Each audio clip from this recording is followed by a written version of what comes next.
Ayan. Yung nanalo, meron silang premium ngayon.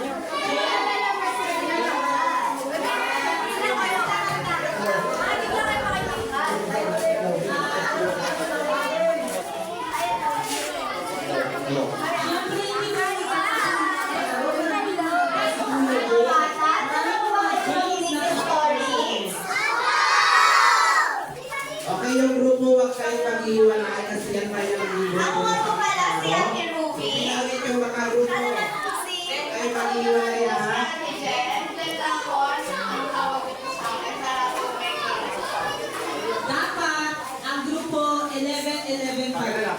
Bilangin mo. Bilangin mo ang kasama nyo. Tingnan nyo. So yung Ayusin nyo, guys. kwento po natin ngayon ay Si Kalabaw. about sa si Kalabaw At si Baka. So ayan, magkikinig ko na to. Familiar ba ito sa iba? Narinig na ba?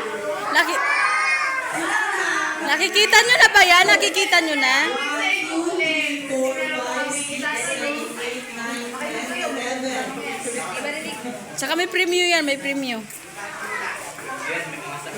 Isang lalaki, may-ari ng malawang bukid. Isang lalaki may-ari ng malawak na bukid. Ang bumili ng isang baka at isang kalabaw, natuwa siya sa kanyang dinilig baka. Mabili ang lalaki mo yung mga isang kaibigan ng kaibigan. Dismayado naman siya sa pinagsasabi ng baka. Bakit ka nagpapad dyan sa bukid? Tanong ni Baka. Ayan. Pinagalitan. Pinagalitan Ayan. na. Sino ba nga dapat na susunod nating laro? Ay, mahina. Lakasan! Ayan. Ang ating susunod na laro ay Dad. Tag of War. Sige, parang nauunawaan nila. Paputol-putol.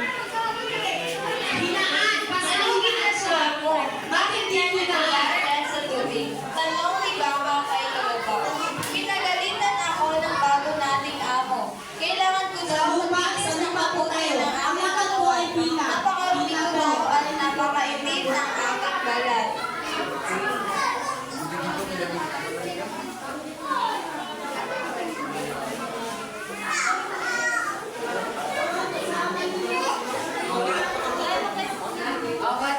Makinig kayong mabuti, bebe.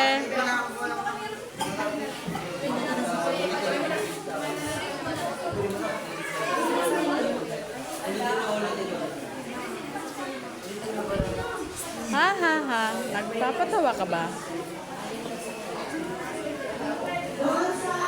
Ulitin natin para maintindihan niyo yung kwento natin. Si Kalabaw at si Baka. Bow. Isang lalaking may-ari ng malawak na bukid ang bumili ng isang baka at isang kalabaw. Natuwa siya sa kanyang biniling baka, maputi ang balat nito, malusog at mabigat ang timbang. Samantalang dismayado naman siya sa biniling kalabaw. So ano yung pinili ng lalaki?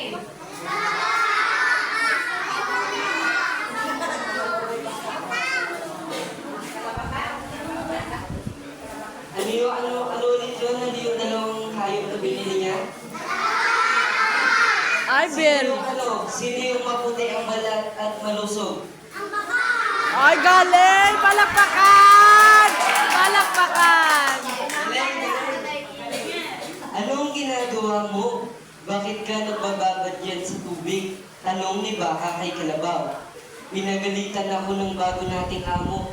Kailangan ko daw maglinis ng mabuti ng aking katawan. Napakarumi ko raw at napakaitim ng aking balat.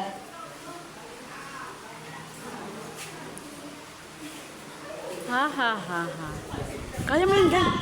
Nagpapatawa ka ba? Alam naman natin pareho na kahit kuskusin mo pa ng todo ang balat mo, wala ka namang pag-asang pumuti. Komento naman ni Baka. Sino yung madumi at maitim?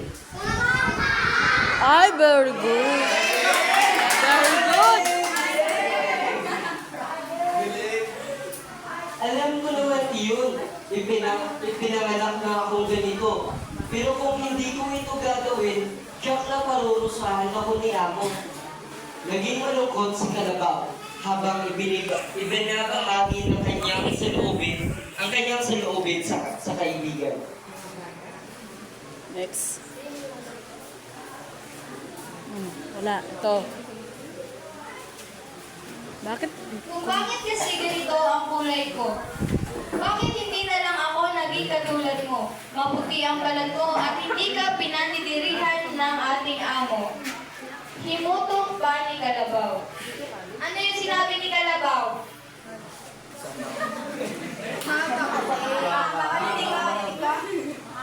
Ulitin, para maunawaan ulit.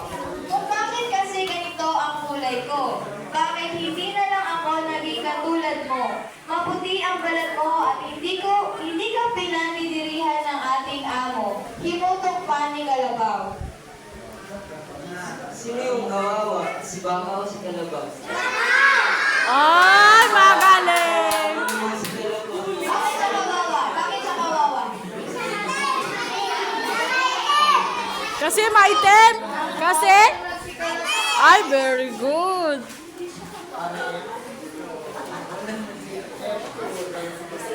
Ano ka ba? Huwag kang maingit sa kulay ng balat ko. Ha? Hindi mo dapat tingnan ng mababa ang iyong sarili nang dahil lang sa iyong kulay. Marami ka pa rin namang magagawa kahit na may ka. O, ano tanong? Tanong? Ano? Natulong ka ng ating amo sa pagbubungkal ng lupa, paglilinang ng bukid at paghahakot ng mga troso. Maghapon kang nagtatrabaho at kung dahil lamang sa kulay ng balat mo, huhusgahan ka na. Aba, huwag kang pumayag, ipagmalaki mo ang iyong sarili. Oh, tanong. Tanong guys. Anong ibig sabihin, anong pinahiwatig ng kwento na yan? Parang ganun. So, Sabi ni Baka kay Kalabaw, huwag niya daw ipagkahiya sa kanyang sarili. Dahil ganyan ko man yung kulay ng kanyang balat, marami naman siyang nagagawang mga trabaho. Sa sinabi ni Baka, muling napangiti si Kalabaw. Tama ka, naaalala kong ipinagmamalaki tayo ng dati nating amo. Minsan hindi niya ako napagbuhatan ng kamay at binibigyan pa ng sapat na oras upang sumilong at magpahinga. Oo, dahil iyon naman ang dapat na pagtrato sa atin. Kahit ano pa ang kulay ng ating balat o maging anuman ang ating itsura, pantay-pantay lang tayo. Walang dapat namin nabaliin. Salamat, kaibigang Baka. Pinalakas mo ang aking loob.